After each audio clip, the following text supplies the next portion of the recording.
Hello students, स्वागत है आपका आपके अपने यूट्यूब चैनल ओनली कॉमर्स पर। मेरा नाम है जेपी गर्ग और आज हम डिस्कस करेंगे परफॉर्मेंस अप्रेजल के सभी मेथड्स। दो चीज़ें होती है, एक होता है परफॉर्मेंस अप्रेजल, एक होता है जॉब इवैल्यूएशन।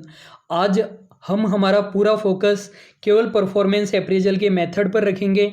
हम इनका मीनिंग, पर्पज वगैरह कुछ नहीं देखेंगे, लेकिन फिर भी एक बात मैं आपको शॉर्ट में बता देता हूँ। परफॉर्मेंस अप्रेजल का पर्पज क्या होता है? किसी स्पेसिफिक एम्प्लॉय की परफॉर्मेंस चेक करके ये डिसाइड करना कि उसका प्रमोशन किया जाए कि नहीं किया जाए, या इंक्रीमेंट दिया जाए या नहीं दिया जाए, या फिर कितना इंक्रीमेंट दिया जाए।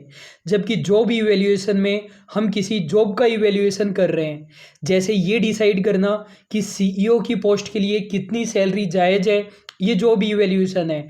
लेकिन एक स्पेसिफिक पर्सन, मिस्टर राम को सीईओ बनाया गया है, उसे अगले साल प्रमोशन या इंक्रीमेंट दिया जाए या नहीं दिया जाए, कितना दिया जाए, और ये राम की परफॉर्मेंस को चेक करके किया जा रहा है, तो ये परफॉर्मेंस अप्रेजल होता है।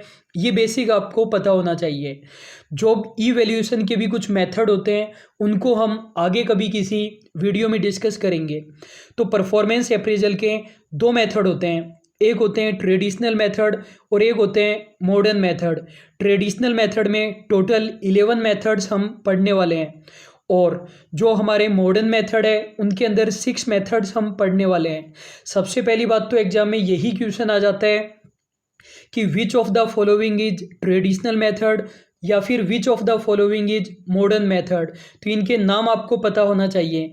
मॉडर्न मेथड कम है तो उनके नाम आप लोग याद कर लेंगे, उनके अलावा जो बचा वो ट्रेडिशनल मेथड हो जाएगा। तो ट्रेडिशनल मेथड के अंदर कौन कौन से मेथड होते हैं? Ranking method, paired comparison method, grading scale method, forced distribution method, forced choice method, checklist method, critical incidence graphic scale, ऐसे revaluation method, field review method, और लास्ट कॉन्फिडेंशियल रिपोर्ट मेथड। इसी तरीके से मॉडर्न मेथड में MBO, 360 degree, assessment centre, bar, psychological appraisal और HR cost accounting method. अब हम इनको डिटेल में डिस्कस करेंगे। सबसे पहले हम ट्रेडिशनल मेथड देख रहे हैं, तो रैंकिंग मेथड की बात करते हैं। सबसे पुराना मेथड है, सबसे सिंपल मेथड है और सबसे फॉर्मल मेथड है। स्टूडेंट्स, ये वीडियो देखने के बाद आपके परफॉर्मेंस अप्रेजल के लगभग 90% क्वेश्चंस हो जाएंगे। आप कहोगे कि सर 90% क्यों, 100% क्यों नहीं? तो वो कंपटीशन एग्जाम में कुछ भी 100% नहीं होता है। जैसे जैसे हम आगे जाते जाएंगे नई नई चीज़ें हमें पता चलती जाएगी। यदि कोई टीचर आपसे 100% कह रहा है तो या तो उसने स्वयं को बेवकूफ़ बना रखा है या फिर आपको बेवकूफ़ बना रहा है। सब कुछ करवाने का मतलब ये है कि वो पर्सन कोई भी एग्ज़ाम देगा तो उसके 100% मार्क्स आएंगे। मेरे पास जो भी इंफॉर्मेशन है वो मैं आपके साथ शेयर करता हूँ, और जो आपके पास इंफॉर्मेशन है वो आप मेरे साथ शेयर करते हैं। We all are teacher for each other. तो ट्रेडिशनल मेथड में रैंकिंग मेथड हमने पढ़ा, ये सबसे ओल्डेस्ट होता है, सिंपल होता है, और फॉर्मल मेथड होता है। फॉर्मल का मतलब आपको पता है, दो चीज़ें होती है, फॉर्मल और इनफॉर्मल। इनफॉर्मल वो जो टाइम पास के लिए होता है, इंटरेस्टिंग होता है, साइकोलॉजिकल सेटिस्फैक्शन के लिए होता है। फॉर्मल वो जो बोरिंग होता है, किसी पर्पज के लिए होता है। जैसे मैं आपको पढ़ा रहा हूँ ये फॉर्मल कम्युनिकेशन है, लेकिन हम वैसे ही हंसी मजाक की, फ्रेंडशिप की बातें करते हैं तो वो इनफॉर्मल कम्युनिकेशन है। तो ये प्योरली फॉर्मल मेथड होता है। इसमें क्या होगा, एक एम्प्लॉय को सभी एम्प्लॉयज के साथ कंपेयर किया जाएगा, और जितने भी एम्प्लॉय होंगे, मान लीजिए कि आपके ऑर्गेनाइजेशन में टोटल 100 एम्प्लॉयज है, टोटल 100 एम्प्लॉय है, तो 100 के 100 एम्प्लॉय को रैंकिंग दी जाएगी। जो सबसे बढ़िया होगा उसे फर्स्ट रैंकिंग दे देंगे, और जो सबसे बेकार होगा उसे 100 रैंकिंग दे दी जाएगी। मतलब बेस्ट से लेकर वर्स्ट की रैंकिंग दी जाएगी, हाईएस्ट टू लोवेस्ट की रैंकिंग दी जाएगी। और इसके लिए हमें करना क्या पड़ेगा कि एम्प्लॉय नंबर 1 को बाकी सभी 99 एम्प्लॉयज से कंपेयर किया जाएगा। जैसा कि कुछ आपकी वैकेंसीज में होता है, पूरी लिस्ट निकाल दी जाती है कि सबसे ऊपर कौन और सबसे नीचे कौन। और हम इसके बेनिफिट और लॉसेज डिस्कस नहीं करेंगे, जब हमारे सामने क्वेश्चन आएगा हम तभी उसी वक्त सोचकर डिसाइड कर लेंगे। आपको पता है कि बिल्कुल बढ़िया मेथड तो ये नहीं है, क्योंकि किसी भी एम्प्लॉय को हम ये नहीं कह सकते कि वो सबसे बेकार है या कोई पर्टिकुलर एम्प्लॉय सबसे बढ़िया है। हर एम्प्लॉय में कुछ ना कुछ गुण होते हैं। किसी स्टूडेंट को हम ये नहीं कह सकते कि वो सबसे बेकार है। हर स्टूडेंट में कुछ ना कुछ क्वालिटीज होती है। तो ये हमारा रैंकिंग मेथड है। आई होप ये आपको बिल्कुल अच्छे से समझ में आ गया होगा। इसके अंदर आप लोगों को याद क्या रखना है कि एक एम्प्लॉय को कंपेयर किया जाएगा सभी एम्प्लॉयज से।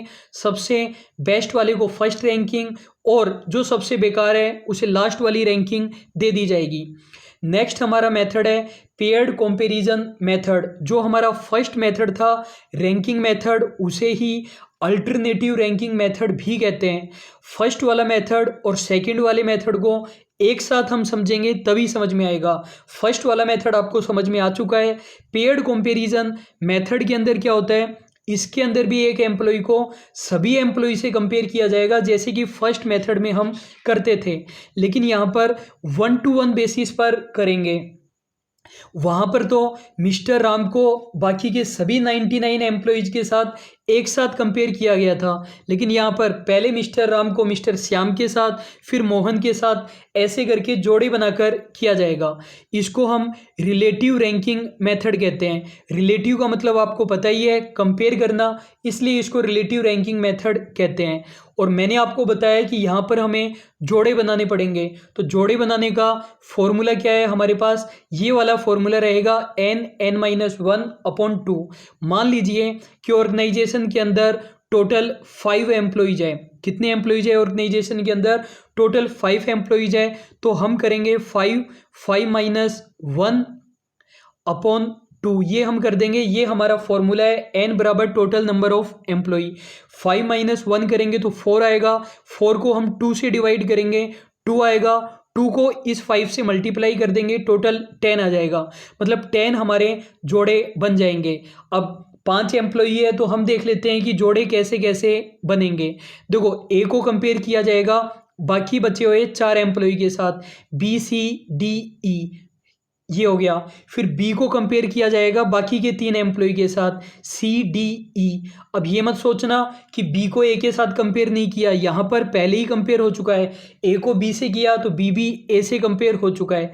सी को कंपेयर करेंगे डी और ई के साथ, और आपको पता है सी बी और ए के साथ पहले ही कंपेयर हो चुका है। और डी को करेंगे ई के साथ कंपेयर, और डी हमारा सी के साथ, बी के साथ और ए के साथ पहले ही कंपेयर हो चुका है, और ई भी सभी के साथ कंपेयर हो चुका है। इस तरीके से हमारे 10 जोड़े बनेंगे। पहले जब हमने ए को बी के साथ कंपेयर किया तो कुछ रेटिंग हमने ए को भी दे दी और कुछ रेटिंग हमने बी को भी दे दी। अब जब हम ए को फिर से सी के साथ कंपेयर करेंगे तो हम पता लगा लेंगे कि सी ए से बढ़िया है या ए सी से बढ़िया है। तो ये वाला हमारा मेथड होता है, रिलेटिव रैंकिंग मेथड कहते हैं। आई होप आपको बिल्कुल अच्छे से समझ में आ गया होगा। यदि कुछ भी समझ में नहीं आता है तो बाद में आप लोग कमेंट कर देंगे, और मैं कोशिश करूंगा या तो आपको कमेंट बॉक्स में आंसर दे दूंगा या फिर नेक्स्ट वीडियो में हम डिस्कस कर लेंगे। दो मेथड को, फर्स्ट एंड सेकंड वाले को एक साथ आप समझोगे तभी वो समझ में आएंगे। अब जो थर्ड एंड फोर्थ वाला मेथड है उनको हमें एक साथ समझना है। दोनों मेथड में क्या होता है, एम्प्लॉयज को कुछ कैटेगरी में डिवाइड कर दिया जाता है। पहले हम ग्रेडिंग वाले की बात करते हैं। ग्रेडिंग वाले में क्या होगा कि कुछ ग्रेड कह सकते हो या कैटेगरी कह सकते हो, वो कैटेगरी एस्टेब्लिश की जाती है और डिफाइन की जाती है। एस्टेब्लिश और डिफाइन करने का मतलब क्या हुआ, जैसे हमने एम्प्लॉयज की 3 कैटेगरी डिसाइड कर ली, आउटस्टैंडिंग, सेटिस्फैक्ट्री और अनसेटिस्फैक्ट्री। ये 3 प्रकार के एम्प्लॉयज हो गए, या फिर हम कह सकते हैं स्किल्ड, अनस्किल्ड, सेमी स्किल्ड। ये तो हो गया एस्टेब्लिश करना। इनको हमें डिफाइंड भी करना पड़ेगा कि आउटस्टैंडिंग बहुत ही ज़बरदस्त वाले में हम किसको लेंगे, सेटिस्फैक्ट्री वाले में किसको लेंगे और अनसेटिस्फैक्ट्री वाले में किसको लेंगे, हमने उनको डिफाइन कर दिया। फिर रेटर उनकी परफॉर्मेंस को देखेगा जैसे डिफाइन किया था, फिर एम्प्लॉयज को इन कैटेगरी में डाल देगा। बिल्कुल आसान मेथड है grading scale method. Force distribution वाले में क्या होता है, फोर्स डिस्ट्रीब्यूशन वाले में भी हम एम्प्लॉयज को कैटेगरी में डिवाइड करते हैं। पहली बात आपको ये समझ लेना है, फोर्स डिस्ट्रीब्यूशन मेथड में भी हम एम्प्लॉय को कैटेगरी में डिवाइड करते हैं। जनरली फोर्स डिस्ट्रीब्यूशन वाले में कैटेगरी ज़्यादा होती है ग्रेडिंग वाले से। एक बार हम रीडिंग लगाते हैं, फिर हम दोनों में डिफरेंस देखेंगे। फोर्स डिस्ट्रीब्यूशन वाले मेथड को ही स्टेक्ड रैंकिंग भी कहा जाता है और बेल कर्व रैंकिंग भी कहा जाता है। रीज़न हम अभी देखेंगे कि बेल कर्व रैंकिंग क्यों कहते हैं। ये जो मेथड है ये कांस्टेंट एरर को दूर करता है। देखो, जो परफॉर्मेंस अप्रेजल के हमारे तरीके हैं उनमें बहुत सारी एरर्स होती है। एरर का मैं अलग से वीडियो लेकर आऊँगा। तो ये कांस्टेंट एरर को एलिमिनेट करने की कोशिश करता है। कांस्टेंट एरर क्या होता है? जो अप्रेजर होता है वो जनरली बस एम्प्लॉय को गुड, एवरेज, पुअर में डिवाइड कर देता है। तो यहाँ पर हम क्या करते हैं, जो रेटर है, रेटिंग करने वाला, उस पर हम दबाव बनाते हैं कि आपको एम्प्लॉय को नॉर्मल डिस्ट्रीब्यूशन कर्व के अकॉर्डिंग डिवाइड करना पड़ेगा। कहने का मतलब सीधा सा इतना है, ग्रेडिंग वाले में तो आप केवल 3 कैटेगरी में डिवाइड कर रहे थे और फोर्थ वाले में ये बोल रहा है, फोर्थ डिस्ट्रीब्यूशन वाले में, कि आप 3 कैटेगरी में डिवाइड नहीं करोगे, नॉर्मल डिस्ट्रीब्यूशन कर्व के अकॉर्डिंग डिवाइड करोगे, ज़्यादा कैटेगरी में आप एम्प्लॉयज़ को डिवाइड करोगे। तो पहला डिफरेंस हमारा ये हो गया कि यहाँ पर ज़्यादा कैटेगरी होती है। सबसे पहली बात, जनरल इलेक्ट्रिक कंपनी में 1980 में इसको यूज में लिया गया था और काफ़ी ज़्यादा इसकी आलोचना हुई थी। इसकी आलोचना होगी तो ग्रेडिंग वाले की भी आलोचना होगी। क्यों आलोचना हो रही है? एम्प्लॉय को 3, 4, 5 कैटेगरी में डिवाइड किया जा रहा है। अब ये तो बिल्कुल गलत बात है कि बहुत सारे एम्प्लॉय को आपने एक कैटेगरी में डाल दिया, चाहे एम्प्लॉय आ रहा हो या नहीं आ रहा हो, पहले ही आपने डिसाइड कर लिया कि इन 3 कैटेगरी में हमें एम्प्लॉयज़ को डालना है। तो यहाँ पर 5 कैटेगरी जनरली होती है: outstanding, above average, average, below average and poor. अब मैं आपको बता देता हूँ एग्जाम में आपको क्वेश्चन कैसे करना है। देखो, ग्रेडिंग वाला और फोर्स डिस्ट्रीब्यूशन दोनों सेम होते हैं। दोनों में ही एम्प्लॉयज़ को कुछ कैटेगरी में डिवाइड कर दिया जाता है। ग्रेडिंग वाले में कैटेगरी कम होती है, फोर्स डिस्ट्रीब्यूशन वाले में कैटेगरी ज़्यादा होती है। 5 कैटेगरी जनरली होती है, लेकिन कोई ज़रूरी नहीं है 5 हो, कम भी हो सकती है, ज़्यादा भी हो सकती है। तो कहने का मतलब ये डिफरेंस भी नहीं रहा, ग्रेडिंग और फोर्स डिस्ट्रीब्यूशन वाले में इक्वल कैटेगरी भी हो सकती है। लेकिन दूसरा डिफरेंस है, फोर्स डिस्ट्रीब्यूशन वाले में हमेशा ही नॉर्मल डिस्ट्रीब्यूशन कर्व के बेसिस पर एम्प्लॉयज़ को डिवाइड किया जाएगा। नॉर्मल डिस्ट्रीब्यूशन कर्व का नाम आप लोगों ने ज़रूर सुना होगा और स्टेट्स में यदि आप लोगों ने देखा हो तो ये ऐसे बेल शेप का बनता है, घंटी के जैसा बनता है। और ये नॉर्मल डिस्ट्रीब्यूशन कर्व एक तरीके से क्या शो करता है? देखो, जहाँ पर ये ऊपर जा रहा है इसका मतलब यहाँ पर किसी चीज़ की क्वांटिटी ज़्यादा है। तो नॉर्मल डिस्ट्रीब्यूशन कर्व ये कहता है कि जो नॉर्मल चीज़ें होती है वो ज़्यादा होती है। नॉर्मल पर्सन हर जगह ही ज़्यादा होते हैं। यदि आप रोड पर ट्रैफिक का नॉर्मल डिस्ट्रीब्यूशन कर्व बनाओगे कि ट्रैफिक कब ज़्यादा होता है, तो सबसे ऊपर कब आएगा? सबसे ऊपर सुबह और शाम को आएगा। तो जो हमारा फोर्स डिस्ट्रीब्यूशन मेथड है वहाँ पर हम नॉर्मल डिस्ट्रीब्यूशन कर्व के बेसिस पर डिवाइड करते हैं और यहाँ पर कांस्टेंट एरर को एलिमिनेट करने के लिए काम में लिया जाता है। 90% संभावना ये है जब आपके एग्जाम में क्वेश्चन आएगा तो वो यदि फोर्स डिस्ट्रीब्यूशन आपको ऑप्शन में दिया गया है तो ग्रेडिंग वाला नहीं देगा, ग्रेडिंग वाला देगा तो फोर्स डिस्ट्रीब्यूशन नहीं देगा, या फिर दोनों दिए हैं तो कोई ना कोई वो वर्ड ऐसा काम में लेगा कि आपको पता चल जाए कि ग्रेडिंग की बात हो रही है या फोर्स डिस्ट्रीब्यूशन की बात हो रही है। फोर्स डिस्ट्रीब्यूशन वाले में एक्स्ट्रा वर्ड क्या होंगे? नॉर्मल डिस्ट्रीब्यूशन कर्व हो सकता है, या फिर ये हो सकता है कि कांस्टेंट एरर को एलिमिनेट करने के लिए ये काम में लिया जाता है। नेक्स्ट हमारा मेथड है फोर्स्ड चॉइस मेथड। जो पीछे वाले हैं उनसे इनका कोई भी रिलेशन नहीं है। ज़बरदस्ती नेम की सिमिलरिटी मत देखना। 2 एक जैसे थे, 2 एक जैसे हैं, अब 2 फिर से एक जैसे हैं। फोर्स चॉइस मेथड और checklist method. Force choice method में क्या होता है? फोर्स चॉइस मेथड सबसे पहली बात दिया किसने था? जेपी गिलफोर्ड ने दिया था। काफ़ी ज़्यादा इंपॉर्टेंट नाम है इनका। ह्यूमन साइकोलॉजी में, टीचिंग एप्टीट्यूड में ज़रूर आपने इनका नाम पढ़ा होगा, या फिर आप में से कोई स्टूडेंट फर्स्ट ग्रेड की प्रिपरेशन कर रहे हो पीजीटी टीचर की, उन्होंने भी साइकोलॉजी में जेपी गिलफोर्ड को पढ़ा होगा। इसमें क्या होता है कि हम कुछ फ्रेसेज का मतलब है यहाँ पर कुछ स्टेटमेंट काम में लेते हैं, उनके बेसिस पर हम अप्रेजल करते हैं। जनरली 2 स्टेटमेंट पॉजिटिव होते हैं और 2 स्टेटमेंट नेगेटिव होते हैं। लेकिन कोई ज़रूरी नहीं है कि 4 ही स्टेटमेंट हो, ये तो जनरली बात है, कम भी हो सकते हैं, ज़्यादा भी हो सकते हैं और उन स्टेटमेंट का वेटेज अलग अलग हो सकता है। जैसे हमें टीचर का परफॉर्मेंस अप्रेजल करना है तो 4 स्टेटमेंट स्टूडेंट को दे दिए। कई बार क्या होता है कि कुछ प्राइवेट इंस्टीट्यूट वाले क्या करते हैं कि टीचर का परफॉर्मेंस अप्रेजल करवाते ही रहते हैं। 5-7 दिनों में क्या होता है, स्टूडेंट को फॉर्म दे देते हैं और स्टूडेंट से फॉर्म फिल करवाते रहते हैं।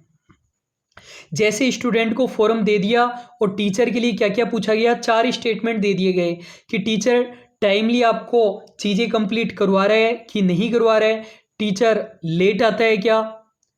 पहले हम 2 पॉजिटिव ले लेते हैं कि जो टीचर है वो टाइमली कोर्स कंप्लीट करवाता है क्या, सारे डाउट दूर करता है क्या। फिर 2 नेगेटिव ले लेते हैं कि टीचर लेट आता है क्या, या फिर टीचर अपने फेवर्ड स्टूडेंट पर ही ज़्यादा ध्यान देता है क्या। 2 पॉजिटिव 2 नेगेटिव ले लिए और इनके बेसिस पर हम परफॉर्मेंस अप्रेजल ले लेंगे। लेकिन यहाँ पर सभी को इक्वल वेटेज हम नहीं दे सकते। जैसे कोर्स कंप्लीट नहीं करवाने की वेटेज ज़्यादा हो सकती है बजाय अपने फेवर्ड स्टूडेंट का पक्ष लेने की। यदि टीचर टाइम पर आ रहा है, सारे डाउट दूर कर रहा है, फिर ये 4th वाला पॉइंट हो सकता है इसकी ज़्यादा अहमियत नहीं रहे, तो यहाँ पर जो वेटेज है वो अलग अलग हो सकता है। फर्स्ट डिस्ट्रीब्यूशन, फर्स्ट चॉइस वाले में आप क्या याद रखोगे, सबसे मेन चीज़ ये याद रखनी है, फ्रेसेज या स्टेटमेंट के बेसिस पर यहाँ पर अप्रेजल की जाती है। कुछ पॉजिटिव और कुछ नेगेटिव स्टेटमेंट यहाँ पर होते हैं, वेटेज अलग अलग हो सकती है। फिर हम बात करते हैं चेकलिस्ट की। चेकलिस्ट और फर्स्ट चॉइस को एक साथ हमें पढ़ना है।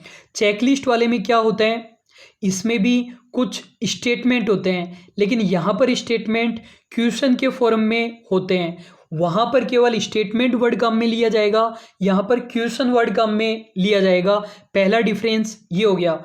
दूसरी बात, यहाँ पर क्वेश्चन का आंसर केवल येस और नो में ही होगा, जबकि वहाँ पर डिटेल में भी आंसर हो सकता है। तीसरी बात, वहाँ पर स्टेटमेंट कम होते हैं, 4-5 ही होते हैं और यहाँ पर काफ़ी ज़्यादा स्टेटमेंट हो सकते हैं, काफ़ी ज़्यादा क्वेश्चंस हो सकते हैं। जैसे 10 पॉइंट डिसाइड कर लिए। 10 पॉइंट कैसे डिसाइड कर लिए टीचर के लिए कि टीचर टाइम पर आता है क्या, जो इंस्टीट्यूट की यूनिफॉर्म है वो पहन के रखता है क्या, बोर्ड काम में लेता है क्या, बोर्ड को अच्छे से डिवाइड करता है क्या, छुट्टियां कितनी ली, टाइमली कोर्स करवाया नहीं करवाया, जो हमने स्पेसिफिक चैप्टर के लिए टाइम बता रखा है उन टाइम में ही करवाया क्या। तो चेकलिस्ट में येस और नो में होते हैं और बहुत सारे क्वेश्चंस होते हैं। तो आई होप आपको समझ में आ गया होगा दोनों में क्या डिफरेंस होगा। फर्स्ट चॉइस वाले में स्टेटमेंट होंगे, जेपी गिलफोर्ड ने दिया था। जनरली 4 स्टेटमेंट होते हैं, 2 पॉजिटिव और 2 नेगेटिव। चेकलिस्ट वाले में क्वेश्चन होते हैं, आंसर सिर्फ येस और नो में ही होगा। जो येस है वो जनरली गुड को और जो नो है बैड एस्पेक्ट को शो करता है। और यहाँ पर भी क्वेश्चन का अलग अलग वेटेज हो सकता है। जनरली क्वेश्चन में दोनों ऑप्शन आपको नहीं देगा, चेकलिस्ट और फर्स्ट चॉइस देगा, तो कुछ ना कुछ ऐसा वर्ड होगा कि आपको पता चल जाएगा। अगला हमारा मेथड है critical incidence method. Critical incidence method equal होता है बार्स के बिहेवियरली एनकर्ड रेटिंग स्केल। लेकिन बिहेवियरली एनकर्ड रेटिंग स्केल तो मॉडर्न मेथड है, तो वहाँ पर जब हम बिहेवियरली एनकर्ड रेटिंग स्केल पढ़ेंगे तब हम एक बार फिर से क्रिटिकल इंसिडेंट मेथड को देख लेंगे। एक बार हम यहाँ पर शॉर्ट में देख लेते हैं। देखो, ये ध्यान रखना, जो 6 मेथड है उनको बिल्कुल अलग कर दो, इसका उनसे कुछ भी लेना देना नहीं है। यदि आप उनको माइंड में रखोगे तो समझ में नहीं आएगा। जो सिमिलर है वो मैं खुद ही माइंड में रखने के लिए बोल दूंगा। इंसिडेंट का मतलब क्या होता है, घटना होती है। तो यहाँ पर क्या होता है, 3 स्टेप में काम होगा। बिल्कुल आसान लैंग्वेज में मैंने नोट्स बनाए हैं, टू द पॉइंट बात मैंने की है और काफ़ी ज़्यादा मेरे को इस पर रिसर्च करनी पड़ी है। किसी भी बुक में टू द पॉइंट बातें नहीं की हुई है। तो जैसे मान लो प्रिंसिपल को टीचर का परफॉर्मेंस अप्रेजल करना है, तो स्टेप नंबर 1 में क्या होगा, प्रिंसिपल ये डिसाइड करेगा किन किन बिहेवियर, किन किन घटनाओं को देखा जाए परफॉर्मेंस अप्रेजल करने के लिए। फिर वो उन घटनाओं को वेटेज दे देगा, कुछ घटनाओं को ज़्यादा और कुछ घटनाओं को कम, और उनके बेसिस पर चेकलिस्ट बना ली जाएगी। चेकलिस्ट में हमेशा याद रखना क्वेश्चन होते हैं येस और नो में होते हैं। जनरली येस का मतलब अच्छी बात और नो का मतलब बुरी बात। जैसे टीचर के केस में इंसिडेंट मैंने आपको कल भी बताया था, डिसाइड किए जा सकते हैं कि टीचर के जब सुपरवाइजर या पीटीआई क्लास में चेक करने के लिए आया तो टीचर बैठा मिला या खड़ा मिला, और पढ़ा रहा था या बच्चों के साथ बात कर रहा था या बच्चों का खाना खा रहा था, ये हम देख लेंगे। बोर्ड पर कुछ लिखा हुआ था कि नहीं लिखा हुआ था, टाइम पर आया कि नहीं आया, इस तरीके से बिहेवियर हो गए और बिहेवियर को वेटेज दे दिया जाएगा। मैंने आपको बताया कोर्स टाइमली कंप्लीट करवाना, डाउट दूर करना, रिवीजन कराना, ये तो बहुत ज़्यादा इंपॉर्टेंट बातें हैं। और कुछ छोटी मोटी बात हो सकती है कि स्टूडेंट को डांट दिया, स्टूडेंट को पीट दिया, कभी टीचर लेट हो गया, ये छोटी छोटी बात हो सकती है। इनके बेसिस पर चेकलिस्ट डिसाइड कर ली जाएगी। बिहेवियर तो वो है जो क्लास में हो रहा है, उनके बेसिस पर हमने डिसाइड कर लिया कि टीचर क्लास में बैठा मिला क्या, यस नो, इस तरीके से हमने डिसाइड कर लिया। इंसिडेंट में एक वर्ड याद रखना, आप बिहेवियर वर्ड याद रखोगे तो इजीली आप क्वेश्चन कर पाओगे। जो मैं आपको मेन वर्ड बता रहा हूँ उनसे आपके काफ़ी क्वेश्चंस हो जाएंगे। अगला नेक्स्ट है हमारा ग्राफिक रेटिंग स्केल। इसी का दूसरा नाम होता है linear rating scale. Simple method है, पॉपुलर मेथड है। इसके अंदर क्या होता है, प्रिंटेड फॉर्म यूज में लिए जाते हैं, तो ये सबसे खास बात है। ये वाली बात किसी में नहीं है, तो प्रिंटेड फॉर्म काम में लिए जाते हैं। वो प्रिंटेड फॉर्म हर ऑर्गेनाइजेशन में अलग अलग हो सकते हैं, हर ऑर्गेनाइजेशन अपने अकॉर्डिंग कस्टमाइज कर सकता है। जैसे हमने ये एक एग्जाम्पल लिया है। अब जैसे मान लीजिए मिस्टर राम के लिए हम ये वाला मेथड लगा रहे हैं, तो एम्प्लॉय का नाम लिख देंगे मिस्टर राम, उसका डिपार्टमेंट लिख देंगे और किस पोस्ट पर है वो ये लिख देंगे। फिर ये हमें कुछ फैक्टर दे रखे हैं, उनके बेसिस पर हम कर देंगे। अटेंडेंस डेली आता है कि नहीं आता, हमने लिख दिया फेयरली गुड, जनरली तो आता ही है। बिहेवियर टुवर्ड्स सबॉर्डिनेट्स, जो भी उसके सबॉर्डिनेट है जूनियर, उनके साथ कैसे पेश आता है, जनरली तो बढ़िया ही आता है, कभी कभार उसका दिमाग खराब हुआ रहता है। सिंसियर है कि नहीं है, सिंसियर तो बहुत ज़्यादा है। तो इस तरीके से प्रिंटेड फॉर्म यूज में लिया जाता है, ये मेन खास बात है यहाँ पर। नेक्स्ट है हमारा ऐसे मेथड। देखो कुछ मेथड बहुत ज़्यादा आसान है और कुछ मेथड परेशान करते हैं। ऐसे मेथड बिल्कुल आसान है, आप लोगों ने इसका जो मीनिंग है वो अपने दिमाग में बिठा लिया, क्वेश्चन आपसे हो जाएगा। मैंने बोला 90% क्वेश्चन हो जाएंगे। 10% क्वेश्चन में दिक्कत ये आती है कि लैंग्वेज वो कुछ भी यूज में ले सकता है, हम इनका कॉमन मीनिंग समझ रहे हैं। ऐसे का मतलब क्या होता है, निबंध होता है। ऐसे मेथड में क्या होगा, जो भी हमारा रेटर है, अप्रेजर है, वो जनरली क्या कौन होगा, हमारा इमीडिएट बॉस होगा। जो हमारा मेन इमीडिएट बॉस है वो होगा, वो क्या करेगा, हमारे बारे में एक डिटेल्ड ऐसे लिखेगा। 10 पेज का लिख दिया, 15 पेज का लिख दिया, 50 पेज का लिख दिया, तो हमारे बारे में फुल डिटेल उसने लिख दी। और ऐसे में वो क्या बातें लिखेगा, जो भी उसको लिखनी है उसके बारे में लिख देगा कि एम्प्लॉई ऐसा है, अटेंडेंस इसकी प्रॉपर रहती है, बढ़िया से पेश आता है, काम को बढ़िया तरीके से करता है, कम्युनिकेशन बढ़िया है, वो सारी चीज़ें लिख देगा। कुछ फ़ायदे होते हैं, कुछ नुकसान होते हैं, ऐसे को पढ़ना डिफ़िकल्ट होता है, वो सारी चीज़ें होगी। नेक्स्ट है हमारा पॉइंट नंबर 10, कॉन्फिडेंशियल रिपोर्ट। ये जनरली काम में आता है, गवर्नमेंट डिपार्टमेंट में काम आता है। 9th और 10th को एक साथ हम देखेंगे, तो गवर्नमेंट डिपार्टमेंट में काम में आता है। और जो भी कंट्रोलिंग अथॉरिटी है या हमारा जो मेन बॉस है, इमीडिएट बॉस है, वो क्या करता है, एसीआर बनाता है, एनुअल कॉन्फिडेंशियल रिपोर्ट बनाता है, एनुअली बनाई जाती है और आगे हेड ऑफिस भेज दी जाती है। 9th और 10th में क्या अंतर है, 9th वाले में ऐसे होता है, यहाँ पर रिपोर्ट होती है। रिपोर्ट वाले को रिपोर्ट का एक फिक्स फॉर्मेट हो भी सकता है, नहीं भी हो सकता, और यहाँ पर चीज़ों को ज़्यादा अच्छे तरीके से डिवाइड किया जा सकता है। ऐसे वाले में तो बस उसको कहानियाँ लिखनी है जैसे न्यूज़पेपर में लिखी होती है। और कॉन्फिडेंशियल रिपोर्ट वाला गवर्नमेंट डिपार्टमेंट में ज़्यादा काम में आता है, लेकिन ये मत याद कर लेना कि गवर्नमेंट डिपार्टमेंट में ही काम में आएगा। ये कोई लीगल प्रोविज़न तो है नहीं, कहीं एक्ट में तो लिखा हुआ नहीं है। तो इसमें होगा क्या कि एम्प्लॉय की ACR बनाई जाएगी और हेड ऑफिस भेज दी जाएगी। एम्प्लॉय को नहीं बताया जाएगा कि आपके बारे में हमने क्या ACR भेजी और किस बेसिस पर, वही उसकी अटेंडेंस, डिपेंडेंस, जो काम टाइम पर किया कि नहीं किया, सबॉर्डिनेट के साथ कैसे पेश आता है, ये सब तो हो गई थ्योरेटिकल बातें। प्रैक्टिकल में कैसे होगा, यदि आप बॉस की चापलूसी करते हो तब तो आपकी ACR बढ़िया जाएगी, और चापलूसी नहीं करते तो आपकी ACR बेकार जाएगी। चापलूसी वैसे मैंने बहुत अच्छा शब्द इस्तेमाल कर लिया है, एग्जैक्ट शब्द यदि मैं इस्तेमाल करता तो असंवैधानिक हो जाता, क्योंकि मैंने भुगता है। Point number 11, field review method. Field review method का किसी से कुछ लेना देना नहीं है, बिल्कुल अलग है, तो बिल्कुल भी कंफ्यूज नहीं करेगा। फील्ड रिव्यू में खास बात यह है कि डायरेक्ट सुपीरियर या जो हमारा इमीडिएट बॉस है वो नहीं करता, तो ये बढ़िया बात हो गई, क्योंकि वो तो हमसे नाराज ही रहेगा, उसकी चापलूसी हमें करनी पड़ेगी, नहीं करेंगे तो वो खराब रेटिंग देगा, तो वो नहीं करता। इसमें HR डिपार्टमेंट से एक अलग बंदा आएगा और वो बंदा एम्प्लॉय के डिपार्टमेंट से नहीं होगा, क्योंकि हम ये मानकर चलते हैं एम्प्लॉय के डिपार्टमेंट का ही होगा तो वो तो एम्प्लॉय का फेवर ले लेगा। जो रेटर आएगा वो एम्प्लॉय के रिकॉर्ड चेक करता है, एम्प्लॉय का इंटरव्यू करता है, सुपीरियर का भी इंटरव्यू करता है। तो ये हमारा फील्ड रिव्यू मेथड हो गया। काफ़ी अच्छे नोट्स मैंने बना रखे हैं, वैसे मैं नोट्स भी आपको दे सकता हूँ, लेकिन हर चीज़ की एक कॉस्ट होती है। अगर 50 लाइक्स आ जाए तो मैं आपको नोट्स दे सकता हूँ, जो कि अभी पॉसिबल नहीं है। वैसे मुझे पता है 1 मंथ बाद में तो आना ही है। Modern method of performance appraisal, ये कुछ नए मेथड है। सबसे पहले है हमारा MBO। फुल फॉर्म आपको याद रखनी है, मैनेजमेंट बाय ऑब्जेक्टिव होता है। कब दिया गया था? 1954 में। किसने दिया था? Peter F. डरकर ने दिया था।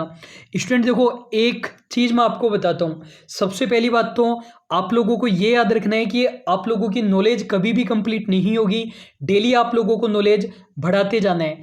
अब आपने मान लो किसी भी टीचर से पढ़ा या अच्छी आपने कोई बुक या फिर नोट्स वगैरह आपने परचेज किए, हम ये मानकर चल रहे हैं कि बिल्कुल बेकार बुक या बिल्कुल बेकार नोट्स आपने परचेज नहीं किए, जैसे कि ट्रूमैन वगैरह के आते हैं। बेकार लोगों का नाम लेने में कोई शर्म नहीं होनी चाहिए। तो अपन मान लेते हैं कि आपने एक ठीक ठाक बढ़िया टीचर के नोट्स परचेज कर लिए, तो होगा क्या, टीचर ने देखो कम से कम 70% तो बढ़िया चीज़ें कराई होगी, 70% तो कवर किया ही होगा। फिर आपको क्या करना है, जो भी आपको पता चले नई चीज़ें वो उसमें ऐड करते जाओ करते जाओ। 1-1.5 साल के बाद में ऐसे होगा, जिस एग्ज़ाम में आप बैठोगे वो एग्ज़ाम आपका क्लियर हो जाएगा। लेकिन स्टूडेंट की प्रॉब्लम क्या है, जब मैं ये बात कहता हूँ कि 1-1.5 साल बाद में ऐसा होगा तो स्टूडेंट नाराज़ हो जाता है। स्टूडेंट ये बोलता है कि अच्छा आप ये कहना चाह रहे हो कि 1-1.5 साल बाद में हमारी जॉब लगेगी? हमारी जॉब तो 2 महीने बाद में लगने वाली है, आप अपना ज्ञान अपने पास रखो। और आपको भी पता है कि जॉब हमारी कितने टाइम में लगती है। जो काम मैं आपको अब करने के लिए बोल रहा हूँ, यदि वो काम आप 1.5 साल पहले कर चुके होते तो आज आपकी पोजीशन कुछ और होती। हम पास्ट को नहीं बदल सकते, हमारे प्रेजेंट के लिए हमारा पास्ट रेस्पॉन्सिबल है और फ्यूचर के लिए हमारा प्रेजेंट रेस्पॉन्सिबल होगा। जो मैं बता रहा हूँ वो आप करना स्टार्ट कर दो। नोट्स आपको हर बार चेंज करने की ज़रूरत नहीं है, जो एक्स्ट्रा पता चले वो आप जोड़ते जाओ। इन नोट्स में मैं ये मानता हूँ कि 90% से ज़्यादा चीज़ें मैंने कवर की है, फिर भी कुछ एक्स्ट्रा पता चले इसमें ऐड करते जाओ, मैं भी यही करता हूँ। तो MBO हम पढ़ रहे थे। MBO की फुल फॉर्म होती है मैनेजमेंट बाय ऑब्जेक्टिव्स। कब आया? 1954 में पीटर F. डरकर ने दिया। इसके अंदर क्या होता है, देखो इसको मैं पहले एक एग्जाम्पल से आपको समझा देता हूँ, फिर आपको इजीली समझ में आ जाएगा। देखो स्टूडेंट, मैं क्या करता हूँ, ऑफलाइन क्लास में स्टूडेंट से क्वेश्चन पूछता हूँ, जो पिछले दिन मैंने पढ़ाया उसमें से क्वेश्चन पूछता हूँ। जो स्टूडेंट साफ मना करता है कि मैं तो नहीं बताऊँगा, उसको फीस देता हूँ और फीस देकर घर पर भेज देता हूँ। अब कई बार स्टूडेंट नहीं बता पाता, तो मैं स्टूडेंट को कहता हूँ कि तुम बताओ मुझे कल कितने टॉपिक आप याद करके आओगे। स्टूडेंट मुझे बता देता है कि मैं तो 2 टॉपिक ये वाले याद करके आऊँगा, इतना ज़्यादा मेरे से याद नहीं होगा, बस 2 ही टॉपिक करके आऊँगा। अगले दिन जब मैं स्टूडेंट से पूछूंगा तो स्टूडेंट पर ज़्यादा दबाव रहेगा या नहीं रहेगा? बिल्कुल ज़्यादा दबाव रहेगा, क्योंकि पहले तो मैं बता रहा था स्टूडेंट को कितना याद करके आना है, और अब हम दोनों ने मिलकर डिसाइड किया है कि कितना याद करके आना है, तो स्टूडेंट पर ज़्यादा दबाव रहेगा।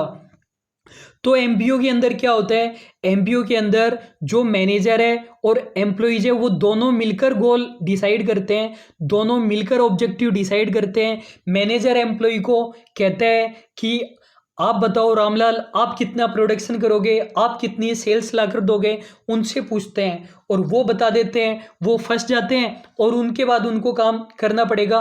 तो ये हमारा एमबीओ होता है। एमबीओ के अंदर हम ये भी मान सकते हैं जो कंपनी का टोटल ऑब्जेक्टिव है वो एम्प्लॉयज़ में डिवाइड कर दिया जाता है। यदि 1000 यूनिट सेल करने का ऑब्जेक्टिव है, 100 एम्प्लॉई है, तो सबको 10-10 का टारगेट दे दिया जाता है। तो इस मेथड में जो एम्प्लॉई और मैनेजर होते हैं वो साथ मिलकर गोल को आइडेंटिफाई करते हैं, प्लानिंग करते हैं, ऑर्गेनाइज करते हैं और कम्युनिकेट करते हैं, और परफॉर्मेंस अप्रेजल के टाइम देख लेंगे जो हमने डिसाइड किया वो हो भी रहा है या नहीं हो रहा है। 360 डिग्री अप्रेजल में क्या होता है, आप इसको यदि बुक्स वगैरह में पढ़ोगे या इंटरनेट वगैरह पर सर्च करोगे तो आपको अलग लैंग्वेज में मिलेंगे। ये सारे नोट्स मैंने खुद ने टाइप किए हैं और बहुत ज़्यादा आसान भाषा में आपको बता रहा हूँ। 360 डिग्री अप्रेजल में क्या होता है, आप ये कह सकते हो कि एक एम्प्लॉई सभी लोगों को रेटिंग देता है। मान लो एक ऑर्गेनाइजेशन में टोटल 100 लोग काम करते हैं, उन 100 लोगों में मैनेजर भी इंक्लूडेड है, चपरासी भी इंक्लूडेड है, सभी लोग आ गए। बहुत सारे लोग इस पर्टिकुलर एम्प्लॉय के सीनियर है, बहुत सारे लोग इस पर्टिकुलर एम्प्लॉय के जूनियर है। तो यह एम्प्लॉय सभी को रेटिंग देगा अपने हिसाब से, और जो दूसरा एम्प्लॉय है वो भी सभी को देगा।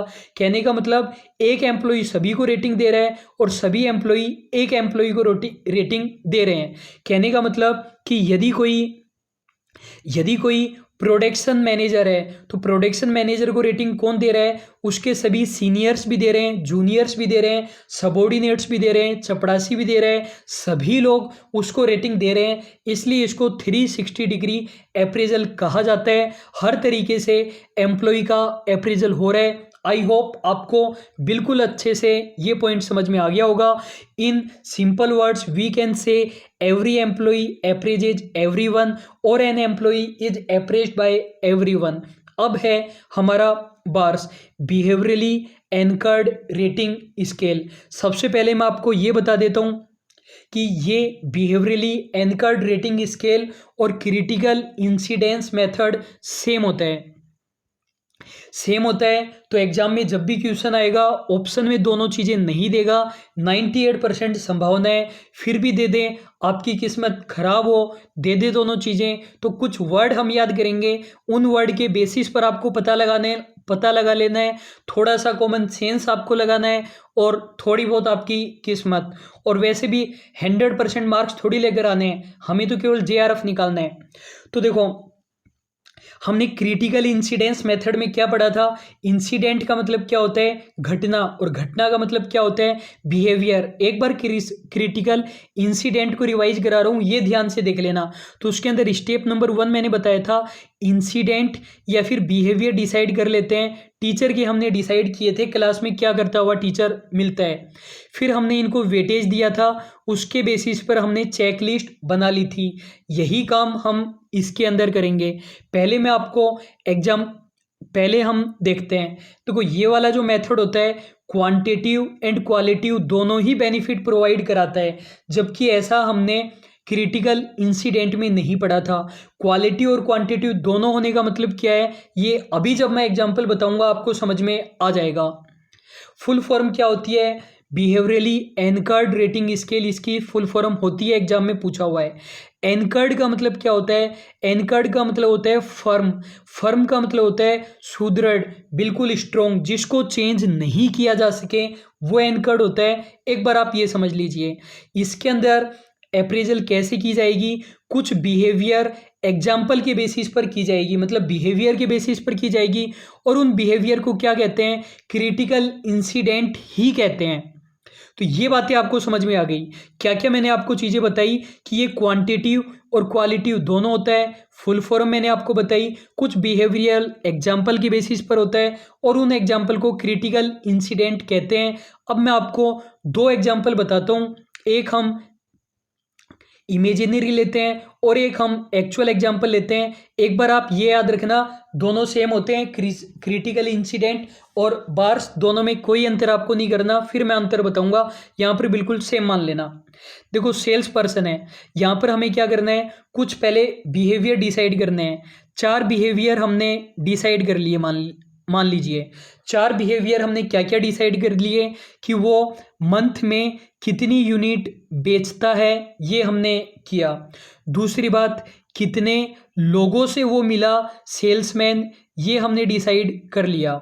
तीसरी बात, कितना उसने टाइम दिया, ये हमने डिसाइड कर लिया कि कितना उसने टाइम दिया। एक बार 3 ही पॉइंट हम ले लेते हैं। अब ये जो बिहेवियर है इनको भी हमने कुछ पॉइंट्स में डिवाइड कर दिया। हमने ऐसे डिसाइड कर लिया कि यदि मंथली 500 यूनिट से ज़्यादा बेचेगा तो हम उसको 10 नंबर देंगे, यदि 500 से कम लेकिन 200 तक बेचता है तो उसको 7 नंबर देंगे, और 200 से भी कम बेचता है तो उसको 4 नंबर देंगे। इसी तरीके से मीटिंग वाले में कर लिया कि इतने लोगों से मिलेगा तो हम उसे इतने मार्क्स देंगे, इतने लोगों से मिलेगा तो इतने, इस तरीके से डिसाइड कर लिया। और टाइम वाले में भी कि इतना टाइम देता है तो इस तरीके से हम मार्क्स देंगे। और जब हम इसका फाइनल स्कोर निकालेंगे तो टोटल लगा देंगे जो भी उसको मिला। जैसे पहले पॉइंट में उसको 10 नंबर मिले, दूसरे वाले में उसको 6 नंबर मिले, और पांचवें और तीसरे वाले में 5 नंबर मिले।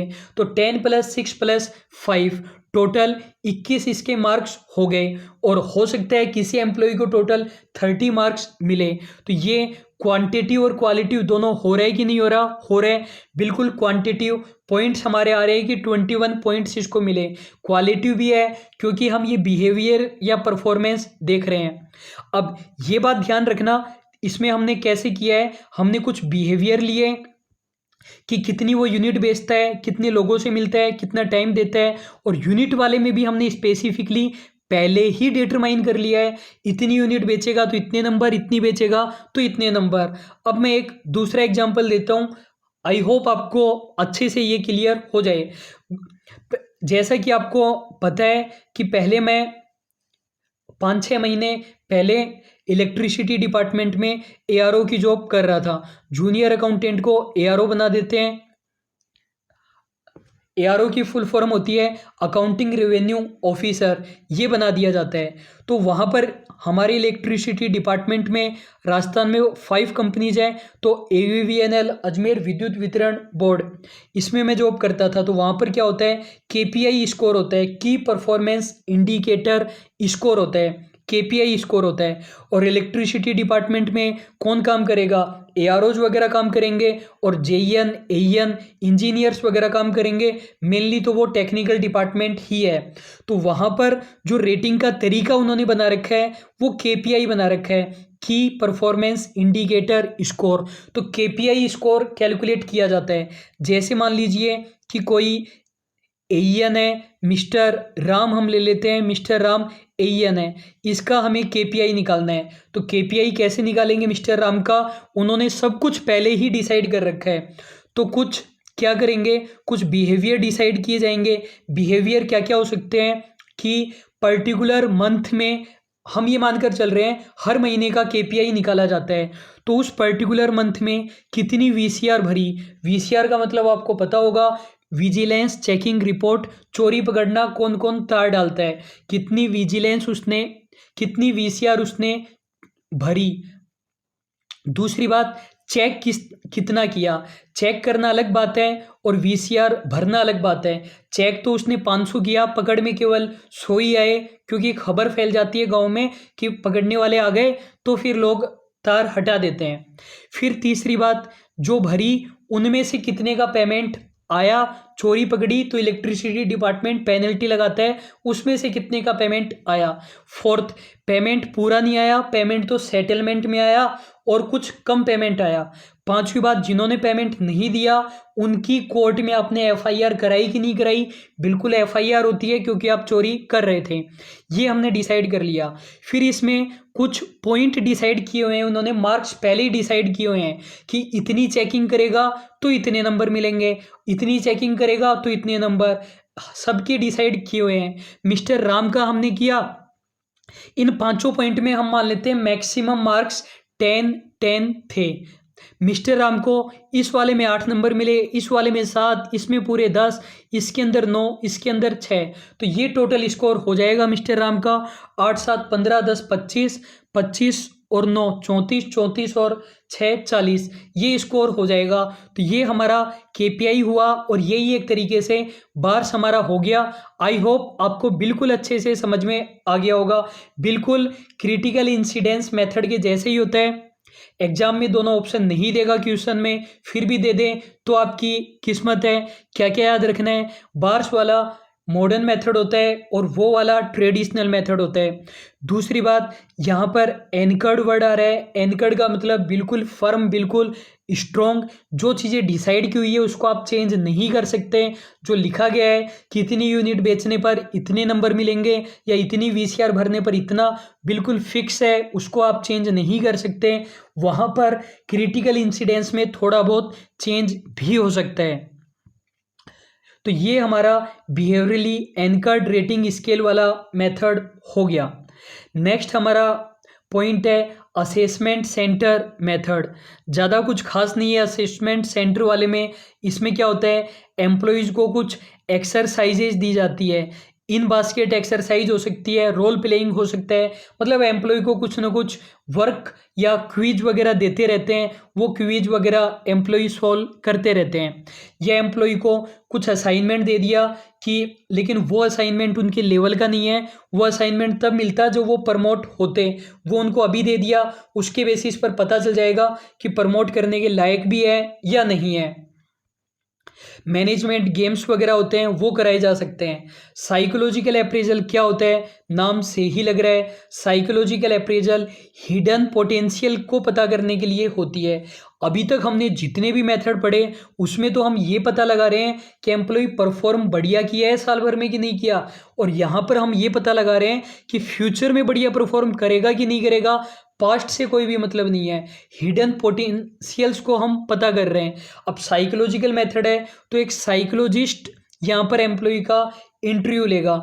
जनरली ये मेथड किसके लिए होते हैं, जो बड़ी पोस्ट होती है, आईएएस, कलेक्टर वगैरह, इनके लिए ये मेथड काम में लिया जाता है। तो यहाँ पर इस तरीके से क्वेश्चन पूछे जाते हैं कि पता चले फ्यूचर में परफॉर्म बढ़िया कर पाएगा कि नहीं कर पाएगा। साइकोलॉजिकल क्वेश्चंस पूछे जाते हैं। आप चाहे कितने भी क्वेश्चन प्रिपेयर कर लो, वहाँ पर वो बिल्कुल अलग क्वेश्चन ही पूछेंगे।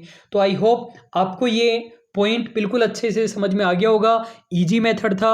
लास्ट है हमारा human resource accounting, human resource cost accounting method. ये भी बिल्कुल आसान से है। इसके अंदर क्या निकालेंगे, दो चीज़ों का कंपैरिजन करेंगे, बेनिफिट माइनस कॉस्ट का, मतलब प्रॉफिट माइनस एक्सपेंसेज का। बेनिफिट माइनस कॉस्ट, बेनिफिट का मतलब क्या है, एम्प्लॉय की वजह से हमारे ऑर्गेनाइजेशन को कितना फ़ायदा हो रहा है, और कॉस्ट का मतलब एम्प्लॉय को अपने ऑर्गेनाइजेशन में रोक के रखने के लिए क्या हमारी कॉस्ट आ रही है। कॉस्ट क्या क्या आएगी, जो हम उसको सैलरी देते हैं वो आएगा, जो भी हम उसको पर्क्स देते हैं, फ्रिंज बेनिफिट देते हैं वो आएगा, उसको कुछ ट्रेनिंग वगैरह देनी पड़ती है वो चीज़ें आएगी। तो बेनिफिट माइनस कॉस्ट, यदि पॉजिटिव आ रहा है, पॉजिटिव नहीं भी आए, कम से कम इक्वल तो आए, तब तो काम चल जाएगा। माइनस में जा रहा है तो उसको घर पे भेजो हाथ जोड़कर, उससे प्रॉफिट भी बढ़ेगा हमारा, क्योंकि वो तो माइनस में नुकसान और करके जा रहा था। तो घर पे भेजने पर प्रॉफिट भी बढ़ेगा और उसकी सैलरी भी बचेगी। कहने का मतलब कि मार्जिनल प्रोडक्टिविटी नेगेटिव में जा रही थी यदि कॉस्ट बेनिफिट से ज़्यादा आ रहा है तो ये हमने मेथड पढ़े, बिल्कुल आसानी से आपको समझ में आ गए होंगे। मैक्सिमम 2 मिनट में इनको रिवाइज करा रहा हूँ, बिल्कुल स्पीडली हम देखेंगे। सबसे पहले हमने पढ़ा था रैंकिंग मेथड। रैंकिंग मेथड में एक एम्प्लॉय को सबके साथ कंपेयर करके सबसे बढ़िया वाले को फर्स्ट, बेकार वाले को लास्ट दे दिया जाता है। पेयर्ड कंपैरिजन में एक एम्प्लॉय को एक के साथ कंपेयर किया जाएगा एक बार में, वैसे करना सभी को है। ग्रेडिंग स्केल में कुछ कैटेगरी में डिवाइड कर दिया। फोर्स डिस्ट्रीब्यूशन में भी कैटेगरी में डिवाइड कर रहे हैं, लेकिन कैटेगरी कुछ ज़्यादा हो सकती है। और यहाँ पर नॉर्मल डिस्ट्रीब्यूशन कर्व के बेसिस पर किया जाता है। फोर्स चॉइस वाले के अंदर 4 स्टेटमेंट होते हैं, 2 पॉजिटिव 2 नेगेटिव होते हैं। चेकलिस्ट वाले में क्वेश्चन होते हैं, आंसर येस और नो में होता है, ज़्यादा होते हैं क्वेश्चन। क्रिटिकल इंसिडेंस में बिहेवियर के बेसिस पर किया जाएगा।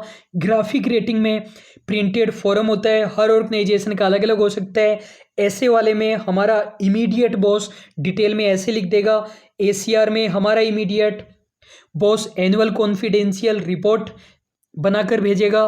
फील्ड रिव्यू वाले में इमीडिएट बॉस नहीं करके HR डिपार्टमेंट से अलग बंदा आएगा।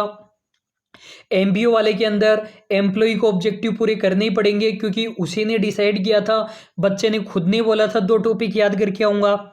360 डिग्री वाले में एक मैनेजर का अप्रेजल उसका सीनियर, जूनियर, चपरासी, साथ वाला सभी कर रहे हैं, और सभी लोगों का सभी करेंगे कहने का मतलब। बार्स वाले में भी क्रिटिकल इंसिडेंट्स के जैसे कुछ बिहेवियर या इंसिडेंट्स होते हैं, और इनके बेसिस पर हमने पॉइंट डिसाइड कर दिए। क्वांटिटी क्वालिटी दोनों है, बिल्कुल फिक्स है, एंकर्ड है, चेंज नहीं कर सकते। असेसमेंट सेंटर में कुछ एक्सरसाइज करा देते हैं। साइकोलॉजिकल अप्रेजल में कलेक्टर वगैरह के लिए होता है, फ्यूचर के लिए और पोटेंशियल के लिए होता है, ये याद रखना। ह्यूमन रिसोर्स वाले में एम्प्लॉय की वजह से ऑर्गेनाइजेशन को क्या फ़ायदा हो रहा है और क्या उसकी कॉस्ट आ रही है, ये डिफरेंस हम देख लेते हैं। तो आई होप आपको ये मेथड अच्छे से समझ में आ गए होंगे। यदि आपको इनके बारे में कुछ नया और एक्स्ट्रा पता है तो कमेंट बॉक्स में ज़रूर बताइए।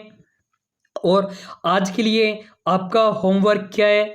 आपका होमवर्क सिर्फ इतना सा है, इस चैनल को आपको शेयर कर देना है। आज मैंने आपकी बात मानी है, तो आज आपको भी आप मेरी बात माननी है। चैनल को सब्सक्राइब कर, शेयर करना है, वीडियो को शेयर नहीं करना है, हर जगह कर दीजिए जहाँ भी आप कर सकते हैं। और ये जरूर लिख दीजिए subscribe this channel for all commerce exam. तो अभी के लिए बस इतना ही, मिलते हैं कल सुबह 6 बजे। Thank you so much.